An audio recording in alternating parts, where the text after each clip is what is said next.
ഇപ്പോൾ P C ജോർജിന്റെ മകൻ ഷോൺ ജോർജ് മാധ്യമങ്ങളോട് സംസാരിക്കുന്നു. തത്സമയം അറിയിച്ചിട്ടുള്ളൂ. അതിന് മറുപടി ഒന്നും പറഞ്ഞിട്ടില്ല, കത്തായിട്ട് തന്നെ കൊടുത്തിട്ടുണ്ട്. കോപ്പിയാണ്.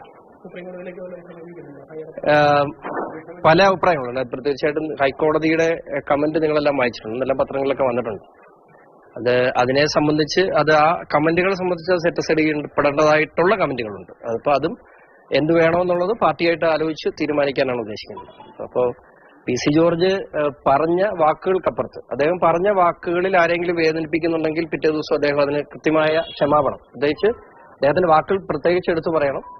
ഈ രാജ്യത്തെ സ്നേഹിക്കുന്ന ഇസ്ലാം സഹോദരങ്ങൾക്ക് ആർക്കെങ്കിലും അതുവഴി ബുദ്ധിമുട്ടുണ്ടായിട്ടുണ്ടെങ്കിൽ നിരുപാധികം ഞാൻ ആ പ്രസ്താവന പിൻവലിക്കുകയും ക്ഷമാപണം നടത്തുകയും ചെയ്യുന്നു എന്നുള്ള പ്രസ്താവന നടത്തുന്നുണ്ട്. പക്ഷെ ഇവിടെ അതല്ല. ഇവിടെ ആ വിഷയം കത്തിച്ചു നിർത്തണം. സ്വാഭാവികമായിട്ടും പി സി ജോർജിന്റെ അറസ്റ്റിലൂടെ ഇവിടെ മതസൗഹാർദ്ദം ഉണ്ടാകുകയാണ് ചെയ്യുന്നത്. അപ്പൊ അവർക്കത് ലൈവായിട്ട് നിർത്തണം. ഇപ്പൊ മനസ്സിലാക്കേണ്ടത് എല്ലാ കാലത്തും ഈരാറ്റുപേട്ടയെ ഏറെ സ്നേഹിച്ചിട്ടൊരു മനുഷ്യനാണ്. ഇപ്പോ ഈ നോട്ടീസ് തന്ന ഈരാറ്റുപേട്ട CI, അത് Erattupetta CI office P C George ഉണ്ടാക്കിയതാണ്. പി സി ജോർജ് ഹാജരാകേണ്ട ഈരാറ്റുപേട്ട മജിസ്ട്രേറ്റ് കോടതി പി സി ജോർജ് ഉണ്ടാക്കിയതാണ്. ഈരാറ്റുപേട്ടയിൽ ഇന്ന് കാണുന്നതെല്ലാം പി സി ജോർജ് ഉണ്ടാക്കിയതാണ്. എന്തിനാ ഈരാറ്റുപേട്ട മുനിസിപ്പൽ കമ്മിറ്റിയാണ് കേസ് കൊടുത്തിരിക്കുന്നത് അല്ലേ?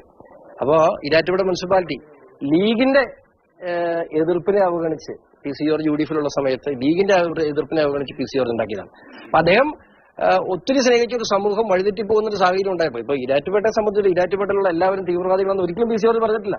പക്ഷേ തീവ്രവാദ സ്വഭാവമുള്ള സാന്നിധ്യമുള്ള സംഘടനകൾ ഈരാറ്റുപേട്ടയിൽ ഉണ്ട് എന്ന് ഈരാറ്റുപേട്ടയെ സ്നേഹിക്കുന്ന ഈ നാടിന് 10-33 വർഷം ഈ നാട്ടിൽ ജനപ്രതിയായിരുന്ന ഒരു വ്യക്തിക്ക് ഈ നാടിന് ആപത്തുണ്ടാകുമ്പോൾ ചൂണ്ടിക്കാണിക്കാൻ സ്വാതന്ത്ര്യമില്ല എങ്കിൽ ആ സ്വാതന്ത്ര്യം നമുക്ക് നേടിയെടുത്തേ പറ്റുള്ളൂ. അത് അദ്ദേഹം സംസാരിച്ചതിന്റെ ഭാഷയുടെ അറ്റത്തും മൂലയിലും വന്നിട്ടുള്ള സ്വാഭാവികം നിങ്ങൾക്ക് എല്ലാവർക്കും അറിയാം.